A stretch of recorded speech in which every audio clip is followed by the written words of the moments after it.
आज या ठिकाणी श्रद्धा गायकवाड मॅडम आणि त्याचबरोबर आमच्या समाजाचं नेतृत्व आदरणीय मिलिंदजी कुर्णे हे शाहू विकास आघाडीकडून या ठिकाणी निवडणुकीला उभे राहिलेले आहेत.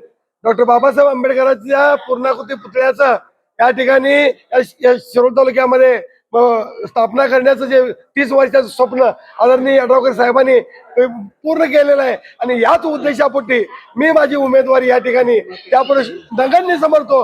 आणि आदरणीय ॲडव्होकेट साहेबांचं जे काम आहे अब्दुल्लाट मतदारसंघामध्ये आदरणीय ॲडव्होकेट साहेबांनी बुद्ध विहार असू दे, इंदिरानगर मधलं बुद्ध विहार असू दे, सांस्कृतिक भवन असू दे, काळमवाडी मधलं सांस्कृतिक भवन असू दे, म्हणजे बौद्ध समाजामध्ये असलेली जी कामं आदरणीय ॲडव्होकेट साहेबांनी या ह्याच्यामध्ये केलेलीच आहेत. पण पुढे भविष्यामध्ये सुद्धा माझ्या समाजाचा उद्धार त्यांच्याकडूनच होणार आहे या सार्थ अपेक्षापोटी आणि त्यांच्यावरती विश्वास ठेवून मी निश्चितपणे भीमशक्ती सामाजिक संघटना आणि माझा तमाम अब्दुल्लाटीतील बौद्ध समाज हा मिलिंद कुर्णे आणि श्रद्धाताईंना 100% मी पाठिंबा देतो आणि शाहू विकास आघाडीचा विजय झाला हे निश्चित करून सांगतो. धन्यवाद.